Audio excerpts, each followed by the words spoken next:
So आत्ताच्या सेशनमध्ये आपण कोविड-19 आणि त्याचे प्रिव्हेन्शन, त्याच्यानंतर त्याचं रिझन्स पहिली गोष्ट म्हणजे त्याच्यानंतर कसे काय कॉल्स होऊ शकतात या गोष्टी, पॅन्डेमिक सारखे सिच्युएशन्स काय येऊ शकतात, त्याच्याविषयी आपण ते अव्हॉइड करण्यासाठी काय करू शकतो, हे आपण बघितलं.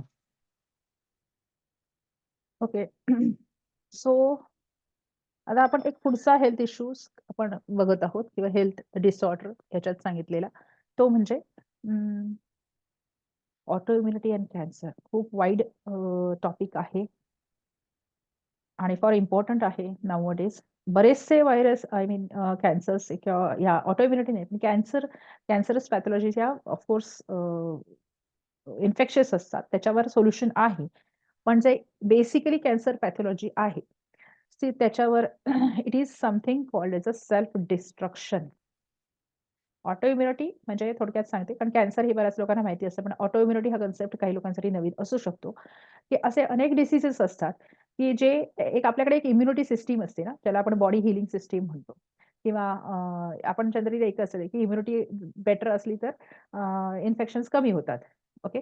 सो बिल्ड इम्युनिटी वगैरे इनर इम्युनिटी असे शब्द ऐकले असतील. एक इम्युन सिस्टीम असते बॉडीमध्ये. ती इम्युन सिस्टीम जेव्हा स्वतःच्याच सेल्सना वेगवेगळ्या बॉडी ऑर्गन्सच्या वेगवेगळ्या सेल्सना किल करायला सुरुवात करते. बेसिकली इम्युन सिस्टीम म्हणजे काय असतं? इम्युन सिस्टीमला एक डिझाइन असतं की बाहेरचं कुठलंही इन्फेक्शियस किंवा एक वेगळा पॅथोजन आला तर त्याला डिटेक्ट करून त्याला मारायचं. म्हणजे जर आतंकवादी किंवा घुसखोर कोणी घुसत असेल बॉर्डरवर तर त्याला डिटेक्ट करून त्याला टर्मिनेट करायचं. अशी सिस्टीम असते आपल्या बॉडीमध्ये ज्याला आपण इम्युनिटी सिस्टीम असं म्हणतो. पण जर हे बॉर्डरवरचे सोल्जर्स तर आपल्याच लोकांना मारायला लागले, आपल्याच सिव्हिलियन्सना मारायला लागले, तर देशाची काय अवस्था होईल? ती अवस्था ऑटो इम्युनिटीमध्ये होते. आता ते का बरं? अशी बरीच वेगवेगळी पॅथॉलॉजी आणि बरंच त्याचं ऑटो इम्युनिटीचं डिस्क्रिप्शन आहे, की स्वतःचीच इम्युन सिस्टम स्वतःच्याच सेल्सना डिस्ट्रॉय करायला सुरुवात करते आणि it is same like cancer. Cancer हा मी जसं म्हटलं तसा 15% कॅन्सर्स हे इन्फेक्शियस कॅन्सर्स आहेत जे बाहेरून येतात. पण अजूनही 85% कॅन्सर्स असे आहेत ज्याची ओरिजिन बाहेर नाही. ज्याचं ओरिजिन आतमध्येच आहे. वेगवेगळ्या प्रकारची कार्मिक कॉजेस जे आपण कॉजेस ऑफ द डिसीजेस परवा बघितले परवाच्या याच्यामध्ये की या सगळ्या कॉजेसमध्ये मग ते जेनेटिक कॉजेस असो, एन्व्हायर्नमेंटल असो, कार्मिक असो, यज्ञिक असो, ह्याच्यामुळेचं एंड आउटपुट आहे कॅन्सर. की स्वतःच्याच सेल्सच्या विरुद्ध फाईट करायला लागतात. That's why it is called as a complete autoimmunity section किंवा कंप्लीट कॅन्सरस हा section is a kind of a self destruction. अशा भयानक अवस्थेमध्ये का बरं तो जीव जात असेल किंवा तो आत्मा त्याला का फेस करायला लागत असेल? सो आता जर तुम्ही ऑटो इम्युनिटीची जे बेसिक कारणं हे फार या डायग्रामकडे लक्ष देऊ नका कारण ती बरीचशी मेडिकल डायग्राम आहे. सो ऑटो इम्युनिटीचा बेसिक कॉज आहे स्ट्रेस आणि स्ट्रेस हे आपण ऑलरेडी एका प्रेझेंटेशनमध्ये एक्सप्लोर केले आहे. असंख्य प्रकारच्या गिल्ट्स, असंख्य प्रकारच्या कॉन्फ्लिक्ट्स, असंख्य प्रकारच्या सायकिक नॉट्स ह्याचा आपण गोळा करत असतो आयुष्यभर.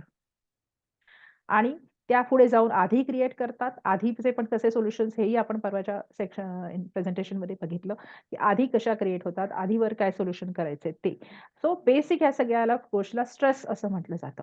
आणि या स्ट्रेसमुळे किंवा या आधीमुळे शरीरातली सिस्टीम, शरीरातली प्रत्येक सेल इतकी कन्फ्यूज होऊन जाते, इतकी कन्फ्यूज म्हणजे आणि स्ट्रेसचा एक महत्त्वाचा अँगल आपण मागे बघितला नाही, जो की हाय डिमांड्स आपल्याच स्वतःकडून असलेल्या अपेक्षा आणि त्या अपेक्षांना जर आपण उतरू शकलो नाही, तर तेव्हा येणारा जो ते जे डिप्रेशन असतं, म्हणजे स्वतःकडून असलेल्या अपेक्षा तसेच आपल्या रिलेटिव्हजकडच्या आपल्याकडून असलेल्या अपेक्षा. माझ्या आई-वडिलांना हे वाटतंय मी ते करू शकली नाही. माझ्या भावाला हे वाटलं ते मी करू शकले नाही. माझ्या मुलाला हे वाटलं, काही व्हॉटएव्हर इट इज. सो हे जे काही expectation coping up with high demands and expectation and failing to cover it और फेलिंग टू सक्सेस और कंप्लीट इट हे फार मोठं एक प्रकारचा स्ट्रेस आहे किंवा याचा खूप मोठा आहे ह्याच्यामुळे आधी क्रिएट होते आणि या एवढ्या स्ट्रेसफुल कंडिशनमध्ये शरीरातली प्रत्येकच सिस्टीम ही कन्फ्यूज किंवा फेल्युअरमध्ये जाते आणि सगळ्यात जास्त जर जात असेल काही लोकांच्या बाबतीमध्ये त्या depends on the person to person also ती जी इम्युन सिस्टीम म्हणजे आपली जी आपलं जर आर्मी आहे किंवा आपली जी देशाची आर्मी किंवा डिफेन्स सिस्टीम असते ती सिस्टीम इतकी कन्फ्यूज होऊन जाते की तिला शत्रू कोण आणि मित्र कोण हेच कळत नाही. की परकीय कोण आहे आणि स्वकीय कोण आहे, की आपल्या देशाचा नागरिक कोण आहे आणि बाहेरचा नागरिक कोण आहे. हे तिला समजत नाही. ती वाटेल ती सगळ्यांना शूट करेल. तो सोल्जर किंवा ती जे डिफेन्स आहे सिस्टम किंवा जी इम्युन सिस्टम आहे ती सगळ्यांनाच मारायला सुरुवात करते. मग ते आपल्या स्वकीयांना सुद्धा मारायला सुरुवात करते. सो दॅट इज अ आणि अशी ती असंख्य पद्धतीने जर मारायला सुरुवात झाली आणि तिचा जर ओव्हर यूज सुरू झाला, तर तिची कॅपॅसिटी पण कमी होते. इन्फेक्शन्स म्हणजे इन्फ्लमेशनकडे जाते ती. इन्फ्लमेशन पॅथॉलॉजी मोठी आहे, आता सांगू शकत नाही. सो इन्फ्लमेशनकडे किंवा ती त्याच्याकडे किंवा लोअर त्याच्या कॅटेगरीजमध्ये जायला सुरुवात होते. For example rheumatoid arthritis, diabetes type 1, muscular sclerosis, psoriasis असंख्य प्रकारच्या स्किन डिसीजेसच्या सेक्शनमध्ये पण येतात, ज्यांची पॅथॉलॉजी ही ऑटो इम्युनिटी असते. की स्वतःच्या पेशींचं किल करण्याची सुरुवात सुरू होते. तिथे एक प्रकारचं सेल्फ डिस्ट्रक्शन सुरू होतं. कॅन्सर तर सगळ्यांना माहितीच आहे. इन्फेक्शन्समुळे कॅन्सर होतो 15% मध्ये. 15% cases are found because of the infectious किंवा एक्सटर्नल एटमॉस्फिअर किंवा टोबॅको कन्झम्पशन किंवा काही जी वेगळी बाहेरची कारणं सांगितली जातात. ओके. त्यातलं बेसिकली आहे की tobacco consumption in different ways is a main cause of the infection or leading to cancer. पण सगळ्यात महत्त्वाचं कारण आहे त्यामुळे हा असंख्य प्रकारच्या आधी स्वतःचा तो जीव नंतर हळू स्वतःलाच मारायला सुरुवात करतो. So that is actually a cancer. आणि ह्याच्यामध्ये सुद्धा बेसिकली असते ती इम्युन सिस्टम. ऑटो इम्युनिटीमध्ये इम्युन सिस्टम कन्फ्यूज होऊन जाते आणि कॅन्सरमध्ये इम्युन सिस्टम ही हायपर होऊन जाते, हायपर ॲक्टिव्ह होऊन जाते. It starts growing, it starts higher multiplication of the cells सुरू होतं. फायब्रॉइड सुरू होतात, गाठी सुरू होतात, जी कॅन्सरची गाठ आपण घेतो. ॲबनॉर्मल ग्रोथ, ॲबनॉर्मल रिप्रोडक्शन म्हणजे ती रिबेल बनून जातात त्या. सो ह्याची सायकॉलॉजिकल बरंच आता कॅन्सर वेगळ्या पद्धतीने आपण घेतो काही हे त्यांचे सेक्शन्स किंवा लेक्चर्स. सो मॅलिग्नंट किंवा बिनाइन ट्युमर्स तिथे क्रिएट होतात, गाठी क्रिएट होतात. सो ही कॅन्सरची पॅथॉलॉजी आहे. It is all are the kinds of the self destruction. Just एक बॅकग्राऊंडसाठी हे एक्सप्लेन केलं. आता हे असं का होतं? तो जीव किंवा तो आत्मा स्वतःला का बरं शिक्षा करत असेल? आता मी माझ्याच पॅरेंट म्हणजे परिवारातल्या लोकांना का कधी-कधी आपण फॅमिलीमध्ये पण असे वागतो, की माझा भाऊ चुकतो आहे, माझी बहीण चुकते आहे किंवा माझे कोणी रिलेटिव्ह चुकतं आहेत. तिला मला योग्य मार्गावर आणायचं आहे. त्याच्यासाठी मी तिच्याविरुद्ध कारस्थानं किंवा कारस्थानं म्हणण्यापेक्षा तिला काहीतरी पनिश करायचा प्रयत्न करते, की ज्या पद्धतीने त्याची कर्म चाललेली आहेत, त्या पद्धतीने तो एका वाईट परिस्थितीमध्ये, कॉन्सिक्वेन्सेसमध्ये अडकणार आहे. त्यामुळे मी त्याला विरोध करते आहे. सो हा याचा पर्पज ॲक्चुअली चांगला असतो. पण तिथे ते फायटिंग सुरू होतं. मग ते आंतरयुद्ध, गृहयुद्ध वगैरे सुरू होतं. तो कॅन्सर आणि auto immunity is kind of a गृहयुद्ध or it is a kind of a inner war. Krishna म्हणजे भगवद्गीतेमध्ये कृष्ण म्हणतो 15व्या अध्यायामध्ये, "सर्वस्य चाहं हृदि सन्निविष्टो मत्तः स्मृतिर्ध्यानं ज्ञानम अपोहनम च वेदैश्च सर्वैः अहम एव वेद्यो वेदांत कृद एतत् विदेव चाहम." क्षम्यताम्. सो कृष्ण काय म्हणतो याच्याकडे, की I am in the heart of everyone. त्याला आपण क्षेत्रज्ञ विभाग योगमध्ये जे स्पिरिच्युअल अनाटॉमीचं आपण प्रेझेंटेशन घेतलं, तर त्यांनी काय सांगितलं होतं, की मी एक परमात्मा, मी एक क्षेत्रज्ञ प्रत्येक बॉडीमध्ये, प्रत्येक क्षेत्रामध्ये आहे. मी प्रत्येक आणि बेसिकली त्यांनी हार्ट हेच त्याचं सेंटर सांगितलेलं आहे, की तिथे मी वास करतो. मी तिथे राहतो आणि मी जीवात्म्याला कर्म करण्यासाठी प्रवृत्त करतो. म्हणजे आपण एक किंग, एक राजा, शेतकरी आणि शेत ह्याचं एक उदाहरण मागे बघितलं होतं, की शेत हे शेतकऱ्याचं असतं. पण शेतकरी हा स्वतःचा म्हणजे संपूर्ण तो मुक्त नसतो. तो राजाच्या कंट्रोलमध्ये असतो. त्याला सगळे रिसोर्सेस राजा प्रोव्हाईड करतो. आपण इन्व्हॉलंटरी सिस्टमचं पण हे बघितलं होतं, की तो कंट्रोल करत असतो. ओके. सो शेतकऱ्यांनी राजाच्या आज्ञेमध्ये राहणं गरजेचं आहे. तसं जीवात्म्यानी परमात्म्याच्या आज्ञेमध्ये राहणे गरजेचं आहे. आणि ॲक्चुअली वॉर तिथे सुरू होतं. जिथे ते आधीच सांगताना कृष्ण काय सांगतो, की आय मोटिव्हेट जीवात्मा टू डू द कर्मास. हा तुला जो जन्म दिलेला आहे, या जन्मामध्ये काही बेसिक डिझाइन आहे, काही प्लॅन आहे आणि त्या प्लॅननुसारच तुला वागायचं आहे. किंवा तुला ॲक्टिव्हिटीज करायच्या आहेत. पण जीव जन्माला आल्यानंतर जेव्हा त्याला विकार उत्पन्न होतात, त्याला षड्रिपू उत्पन्न होतात. तो आजूबाजूला हे मस्त इतके छान-छान मैदान आणि जग नावाचं एक हे बघतो. तिथली जी प्रलोभनं असतात त्याला भुलतो आणि तो जीवात्मा किंवा तो जो फार्मर आहे, तो स्वतःचेच डिसिजन घ्यायला सुरुवात करतो. आणि मग किंग किंवा आपण घरामध्ये पण बघा, की लहान मुलांना आई किंवा जे कोणी असतात वडील, ते काही वेळ शांत बसतात. मजा-मजा सकाळ झाली, दुपार झाली, अजून अभ्यासाला बसत नाही. बरोबर आहे. मस्त आहे, खेळू दे, खेळतोय. नाहीतर एक वेळ अशी येते, की त्याला पकडून आपण अभ्यासाला बसवतो, की त्याला जे कर्म अपेक्षित आहे, ते त्याला करायला लावतोच. हे फायटिंग सुरू होतं. की अनेक वर्ष तो अंतरात्म्याच्या ज्या आज्ञा असतात, त्या दुर्लक्षित करून जेव्हा तो जीव म्हणजे मटेरियल वर्ल्डकडे खेचला जातो आणि ते एन्जॉय करण्यामध्ये गुंग होऊन जातो. तेव्हा कुठेतरी त्याचा जो परमात्मा आहे, त्याचा जो मालक आहे, तो त्याला सांगतो, की "आता तू हे बस कर." अनेक वेळा तो त्याला कॉल देत असतो आणि ऐकलं नाही मुलानी जर संध्याकाळपर्यंत, तर आई धपाटे देते आणि अभ्यासाला बसवते. तर ते धपाटे देण्याचा प्रकार आहे तो म्हणजे कॅन्सर. की आता तुला तुझी बकोटी पकडून मी तुला अभ्यासाला बसवणार, कारण अभ्यास करणं हे तुझं जास्त कर्म आहे. सकाळपासून दुपार झाली, संध्याकाळ झाली, तू नुसता इकडे-तिकडे मजा मारतोयस, राइट? तुला जे करणं अपेक्षित आहे आज, ते तू काम केलेलं नाहीस. सो दॅट इज जी परमात्माच्या ह्याच्यापेक्षा जर एखादं मूल शहाणं असतं, त्याला दुपारपर्यंत समजतं, की नाही आई आता माझ्याकडे बघते आहे, याचा अर्थ असा की मला अभ्यासाला बसायचं आहे. ते गपचूपपणे अभ्यासाला बसतं. तसं अंतरात्मा बऱ्याच वेळेला आपल्याला इंडिकेशन्स देत असतो, की आपल्याला काय करायचंय आणि काय नाही करायचंय. ते जेव्हा काही लोकं ऐकत नाहीत किंवा ती इतकी गुंग होऊन गेलेली असतात बाहेरच्या मटेरियल प्लेजरमध्ये, की ते ऐकूच शकत नाहीत. ते कॉल, इनर कॉल आणि त्याच्यासाठी बेसिकली योगा, श्रद्धा अशा अनेक टूल्स आहेत, की ते अंतरात्म्याचे आवाज ऐकण्यासाठी.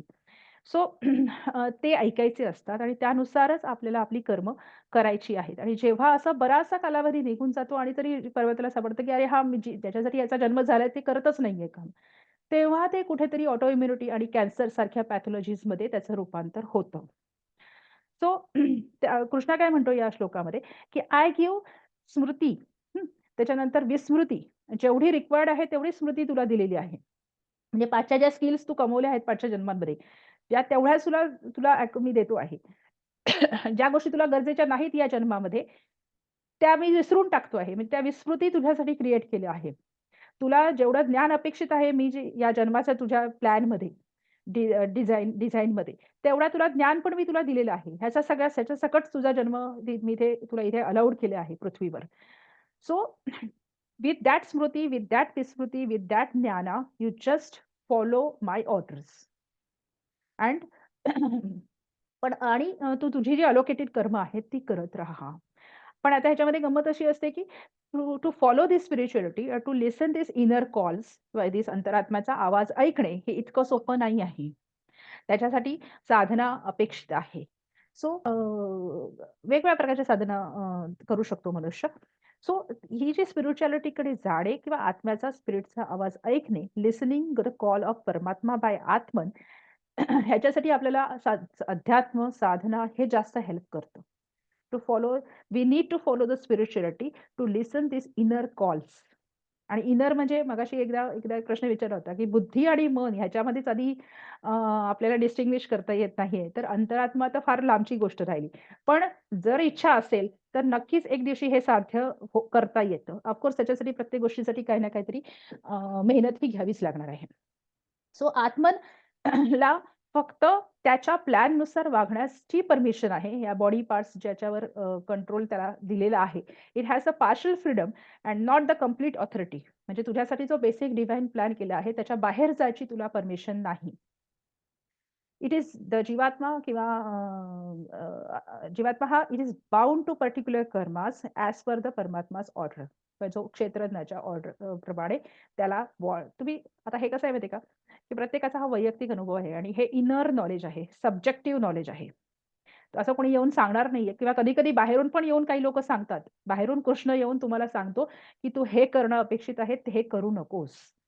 पण आपण त्या व्यक्तीला समोरच्या आपल्यापेक्षा म्हणजे हा कोण आलाय मला सांगायला, मला समजतंय, हा लहान आहे, हा मला सांगणार का आता? अशा गोष्टी हे करून आपण त्यांना निग्लेक्ट करतो. बाहेरून कधी-कधी स्वतःहून आतून सांगायचा प्रयत्न त्या माणसाला केला जातो. बाहेरून सुद्धा सांगायचा प्रयत्न त्याला माणसाला केला जातो, की ही सिच्युएशन आहे, तू असा वागू नकोस. तुला तुझ्याकडून हे अशा प्रकारचं वागणं अपेक्षित आहे. असे बाहेरून सुद्धा मेसेजेस पाठवले जातात त्या माणसाला.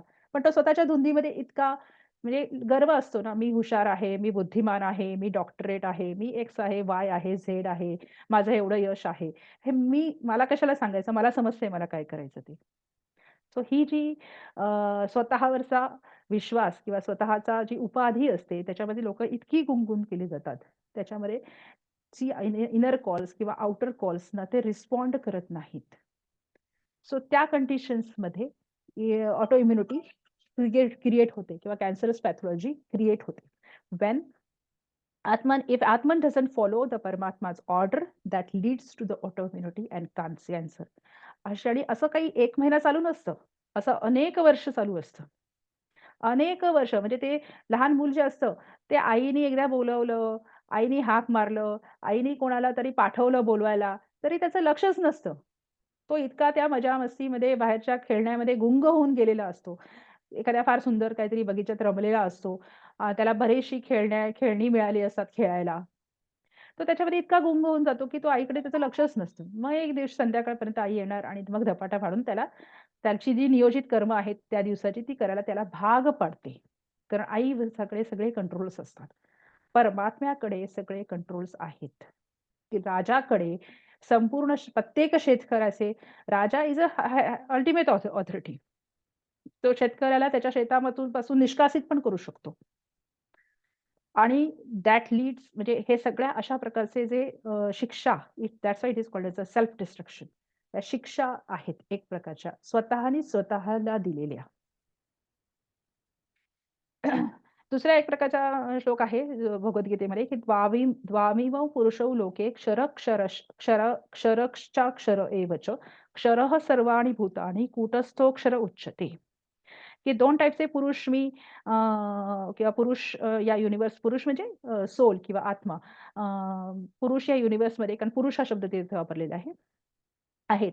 एक म्हणजे क्षरपुरुष आहे, जो पोल्युटेड असतो. ज्याला सगळ्या प्रकारचे विकार आणि वासनांनी तो कव्हर होतो. त्याला आपण जीवात्मा असं म्हटलेलं आहे. It can get covered with प्रकृती, त्रिगुणाज, इंद्रियांनी होणारे सगळे जे सुख जी प्लेजर्स मिळतात त्याच्यामध्ये तो कव्हर होऊन जातो. आणि माइंड ड्रिव्हन किंवा फिजिकल कम्फर्ट बेस्ड लाईफस्टाईल तो अडॉप्ट करतो. की आज मला हे करावसं वाटतं तर मी हेच करणार. मला ते करावसं वाटलं तर मी तेच करणार. आणि अशी त्याची लाईफस्टाईलच बनून जाते. मला हे आवडत नाही, मला ते आवडत नाही, मला हेच आवडतं, मी हेच करणार. मनाच्या आणि फिजिक्स म्हणजे बॉडीच्या कंट्रोलमध्ये तो निघून जातो. दुसऱ्या प्रकारचा एक अक्षर पुरुष त्याला म्हटलेलं आहे. द्वौ पुरुषौ ना, की क्षर अक्षर च. अक्षर पुरुष आहे, जो अच्युत आहे, अनपोल्युटेड आहे, ज्याला परमात्मा असं आपण म्हणू शकतो, की it cannot get covered with प्रकृती, त्रिगुणास, इंद्रियास. म्हणजे आपल्याकडे असे 2 प्रकारचे आत्मा आहेत. जे एक ते त्या मस्त मजा-मस्तीमध्ये गुंग असतो आणि एक असतो त्याला माहीत असतं, की हे आपलं कर्म नाही. सो हे इंद्रियांनी जे सुख लाभतं आहे, त्याच्या पलीकडे मी आहे किंवा हे तात्कालिक आहे, हे क्षणिक आहे, हे मला लाईफ लाँग टिकणार नाही माझ्याबरोबर. हे ज्याला समजतं, तो परमात्मा. आतली इनर शक्ती. It try to complete and burn the previous कर्मास. म्हणजे ही एक प्रकारची ना ओढाताण सारखी चालू असते. आता it depends on the person to person, की जो कधी-कधी काही लोकं जीवात्म्याला कंप्लीट फॉलो करतात, काही लोकं परमात्म्याला फॉलो करतात, काही लोकं परम्युटेशन आणि कॉम्बिनेशन्समध्ये चालू असतं हे सगळं, असं. So it depends on that persons, की तो किती अंतरात्म्याचे कॉल ऐकतो आहे आणि किती स्वतःच्या मनाचे किंवा स्वतःच्या फिजिकल कॉल्स तो ऐकतो आहे. आणि जो परमात्मा असतो तो त्याला कंटिन्युअसली आठवण करून देत असतो, की आपल्याला ही कर्म कंप्लीट करायची आहेत. त्यासाठी माझा जन्म झालेला आहे आणि त्यानुसार ॲक्टिव्हिटीज करणं गरजेचं आहे. आणि असे for longer duration of time आणि ॲक्चुअली जीवात्म्याने परमात्म्याची ऑर्डर फॉलो करणं गरजेचं आहे. जसं पॅरेंट्सची ऑर्डर फॉलो करणं मुलांसाठी आवश्यक आहे. ऑफकोर्स आई-वडील मुलांना खेळायला देत नाहीत का? देतात. खेळण्याचा पण एक टाईम असतो. त्यामुळे मटेरियल प्लेजर एन्जॉय करायचा पण एक टाईम असतो. वेळ असतो, काळ असतो. तेवढ्यामध्ये मस्त मजा त्यांना तुम्हाला करायला अलाउड असते. पण फक्त मटेरियल प्लेजरमध्ये काही लोकं अडकून जातात. काही खेळण्यामध्येच काही मुलं गुंग होऊन जातात. मग त्यांना शिक्षा करायची वेळ येते. So jivatma for longer duration of time jivatma keep on neglecting the Paramatma's call outs किंवा इनर आणि outer both that leads to autoimmunity and cancer. एकच मिनिटं. ओके. तर आता याच्यासाठी काही सोल्युशन्स सांगितलेली आहेत. यो मामेव सम्मूढो जानाति पुरुषोत्तमं स सर्वविद भजती माम सर्व भावेन भारत. आता सगळ्यात पहिली स्टेप काय आहे माहिती आहे का, की ऑटोइम्युनिटी कॅन्सर लोकांना प्रॅक्टिकली आम्ही हे बघितलेले आहे, त्यांना हे मान्यच नसतं. हे जे काही मी क्षेत्रज्ञ किंवा हे आत्मा, परमात्मा, व जीवात्मा, परमात्मा, इनर कॉल, आउटर कॉल हे जे काही मी बोलले आता, ते त्यांना ॲक्सेप्टच करायचं नसतं. हा सगळ्यात महत्त्वाची सगळ्यात पहिली स्टेप कुठली येईल, की टू डील विथ ऑटोइम्युनिटी कॅन्सर, की पहिलं ही सिस्टम आहे. कारण आता आपण नास्तिक फिलॉसॉफी किंवा नास्तिक आजूबाजूचं वातावरण पण इतकं लॉजिकल रिझनिंगचं झालेलं आहे, की लोकांना हे असं काही नसतं. माझा विश्वासच नाहीये या गोष्टींवर. Anyway, if you want to improve, if you want to deal with cancerous pathologies त्यांच्याकडे पर्याय पण राहत नाही. की असं काही नसतं. असं काही त्यांना सांगायला गेल्यानंतर काहीतरी वेड्याचा बाजार आहे. काहीतरी बोलता तुम्ही असं थोडी असतं. पण ज्यांचा शास्त्रांवर विश्वास आहे, ज्यांचा भगवद्गीतेवर विश्वास आहे, ज्यांचा हिंदुइझमवर विश्वास आहे, ज्यांचा आपल्या म्हणजे ही जी पुस्तकं आहेत आपल्याकडे, ग्रंथ आहेत, आपल्या ऋषींवर विश्वास आहे, ती लोकं मानतात आणि त्यातून बाहेर सुद्धा येतात पॅथॉलॉजिस्टमधनं. So one who knows me as a Achyuta म्हणजे मी आहे अशा प्रकारचा अच्युत, मी असा पुरुषोत्तम इथे आहे. मला पुरुषोत्तम हा शब्द मुद्दाम वापरलेला आहे, की मी सगळ्यात बेस्ट आहेत. सगळ्या ऑथॉरिटीज माझ्याकडे आहेत. हे मी काहीही करू शकतो आणि विथआऊट संमूढ यो मामेव यो मामेव असंमूढ म्हणजे संमूढ संशय संमूढ म्हणजे संशय असंमूढ म्हणजे कुठल्याही संशय किंवा लॉजिकल ब्रेनच्या वर न तासता जो माझ्यावर विश्वास ठेवतो आणि who try to find out me will get this kind of knowledge आणि हो तो माझ्याकडे येऊ शकतो.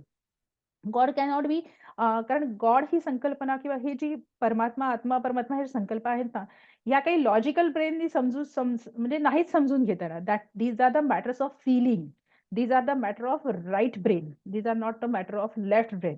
हे हां, चला आता दाखवा किंवा मला विचार करू दे. विचाराने देव किंवा कृष्ण कधीच सापडणार नाही. कारण लेफ्ट ब्रेनच्या म्हणजे लेफ्ट ब्रेननी ॲस्पेक्ट करण्याच्या गोष्टी कुठल्या आहेत, तर त्या मटेरियल थिंग्स आहेत. ज्या मॅटर फॉर्ममध्ये आहेत. ज्या नॉन मॅटर फॉर्ममध्ये गोष्टी आहेत. उदाहरणार्थ मन, विचार किंवा वेगवेगळ्या प्रकारच्या एनर्जीज आहेत. Sound energy. आता साउंड एनर्जी तुम्हाला दिसणार आहे का? नाही दिसणार आहे. लाईट एनर्जी दिसतीये का? लाईटमध्ये वस्तू दिसतात, पण लाईट कोणाला दिसलाय का आत्तापर्यंत? लाईट असतो तेव्हा तुम्हाला समोरची वस्तू दिसते, पण लाईट दिसत नाही कधीही. तो कधी दिसणारच नाही कारण त्याचा तो नॉन मॅटर फॉर्ममध्ये आहे. त्याला आपल्याला फक्त जाणून घेता येतं. तसं मनाला जाणून घेता येतं, आत्म्याला जाणून घेता येतं. प्रश्नांनी तो सापडणार नाही. जिथे प्रश्न स्टॉप होतात, तिथे अंतरात्म्याचा प्रवास सुरू होतो. So God cannot be understood by logic and left brain capacities like rationalism वगैरे म्हणजे मी बुद्धीने देवाला जाणून घेऊ शकत नाही. So God can be only felt or realised with right brain abilities किंवा कपॅसिटीज लाइक फीलिंग किंवा समर्पण भाव, भक्ती या सगळ्यांनीच जाणून घेण्याची ती गोष्ट आहे. किंवा समजून घेण्याची किंवा समजून म्हणण्यापेक्षा जाणून फील करणं महत्वाचं आहे. And listening the orders of God and innermost call with the help of meditation. वेगवेगळ्या प्रकारची मेडिटेशन. पहिली गोष्ट म्हणजे हे एक्सेप्ट करणे. Know that this is a cause of your disease. जे काही कॅन्सर ऑटोइम्युनिटी आहे. त्याचं हे कॉज आहे पहिली गोष्ट म्हणजे ते एक्सेप्ट करणं. ते मुळात समजून घेणे आणि त्या दिशेने वाटचाल सुरू करणे. त्याच्यासाठी काही मेडिटेशन्सची हेल्प घेणे. अंतरात्म्याला समजून घेणे. हे सगळं इनर प्रत्येकाचा वेगवेगळा जर्नी असतो हा. याच्यामध्ये काही स्टँडर्ड म्हणजे प्रोटोकॉल्स नाही आहेत. हा प्रत्येकाचा वेगळा जर्नी असतो. That helps to decrease the autoimmunity किंवा cancerous pathologies. Start following the inner his order. त्याच्या काही ऑर्डर्स असतात स्वतःच्या प्रत्येक जीवाला. आता त्या आम्ही नाही सांगू शकत. त्यांना स्वतःलाच हळू रिअलाईज व्हायला सुरुवात होते. म्हणजे जेव्हा हे ट्रीटमेंट सुरू होतात, त्यावेळेला त्यात त्यात ते स्वतःच येऊन सांगतात. काही गोष्टी. म्हणजे हा कुठलाही डॉक्टर तुम्हाला सांगू शकणार नाही. पहिली गोष्ट म्हणजे. So sorry. अशा प्रकारच्या स्पिरिच्युअलिटीच्या किंवा अशा प्रकारच्या अध्यात्माच्या मार्गावर जे सुरू होतं. कारण ॲक्चुअली स्पीकिंग ना बऱ्याच वेळेला कॅन्सरस पेशंट्सकडे काही उपायच शिल्लक राहिलेला नसतो. 2-2, 3-3, 4-4 ऑपरेशन्स केल्यानंतर सुद्धा ती पॅथॉलॉजी म्हणजे हे ऑर्गन काढून टाकला, ती सेल काढून टाकली, ही गाठ काढून टाकली. असे 4-4 ऑपरेशन्स झालेले पेशंट्स आम्ही बघितलेले आहेत. ही इंटेस्टाईन सिस्टममध्ये एका पेशंटच्या बाबतीत सांगते. एकाची इंटेस्टाईन सिस्टम जनरली आपल्याकडे 2 मीटर लाँग तर फक्त स्मॉल इंटेस्टाईन असतं. त्याच्यानंतर लाँग इंटेस्टाईन पण जवळपास अर्धा मीटर लांब असतं. त्याच्यानंतर मध्ये स्टमक आणि इतकं कसं करत करत 10 मीटरच्या 15 मीटरच्या आसपास तर आरामात इंटेस्टाईन सिस्टीमची जर अनफोल्ड केली तर लांबी होती. तर इतक्या ठिकाणी त्या माणसाला कॅन्सर झाला होता, की आता त्याच्या 50% त्याचं सगळं काढून टाकली इनर इंटेस्टाईन्स. आता अजून काय काढून टाकणार? अशा इतक्या प्रकारचा स्प्रेड होत राहतो सारखा-सारखा. कारण because you are just removing the physical parts. You are not working on the basic inner cause of the disease. Breast cancer असो, ओव्हेरियन कॅन्सर असो, ओव्हरीज काढल्या तर सर्व्हिक्समध्ये स्प्रेड होतं. सर्व्हिक्स काढलं तर युटरसमध्ये स्प्रेड होतं. युटरस काढलं तर बाकीच्या रेक्टम वगैरे ह्या साइडला स्प्रेड होतं. कारण तुम्ही बेसिकली त्या पॅथॉलॉजीवर वर्कआउट नाही करत आहात. So try to work on the reason and not the organs कॅन्सरमध्ये. स्पिरिच्युअलिटी जेव्हा फॉलो केली जाते, इट कंट्रोल्स द प्रकृती, त्रिगुणास, इंद्रियाज त्याची लाईफस्टाईलच चेंज होऊन जाते. मी तुम्हाला अनेक कॅन्सर पेशंट असे भेटतील, की 15 वर्ष म्हणजे जे काही 5 वर्षापासून माझी ट्रीटमेंट चालू आली आहे, त्याच्या आधी माझं आयुष्य खूप वेगळं होतं आणि आता माझं आयुष्यच बदलून गेलेलं आहे. माझं थिंकिंग पॅटर्नच चेंज झालेला आहे. सो त्याची प्रकृती बदलते. त्याची जी गुणांची त्याचं जे सिस्टम असते ती बदलून जाते. त्याचा इंद्रियांची सिस्टम चेंज होऊन जाते. अशा प्रकारचे बदल घडून येतात माणसामध्ये हळू-हळू. And that starts burning the karmas. That starts living for the purpose of his or her own birth, की बाबा मी कशासाठी जन्म घेतला आहे. अशी माणसं खूप वेगळ्या पद्धतीने वाटचाल सुरू करतात. And they start following their basic plan of life, की ज्याच्यासाठी त्यांचा जन्म झालेला आहे. आणि दॅट क्रिएट्स म्हणजे तो जीवात्मा त्याच्या अंतरात्म्याचा किंवा परमात्म्याचा आवाज किंवा त्याचे जे ऑर्डर्स आहेत तो ऐकायला सुरुवात करतो. So there is no confusion in immunity system किंवा no immunity system hyperactive होत नाही. That decreases the pathology of autoimmunity and cancer. Okay. So हे एक उत्तर आपल्याला भगवद्गीतेमध्ये सापडतं. आता फक्त मला पुढे जाण्याची कारण मी कंटिन्यू नाही करू शकणार. So I will stop here. पुढे एक वेगळाच हे आहे. We can cover this in the next session. I will stop the presentation first and then the recording as well.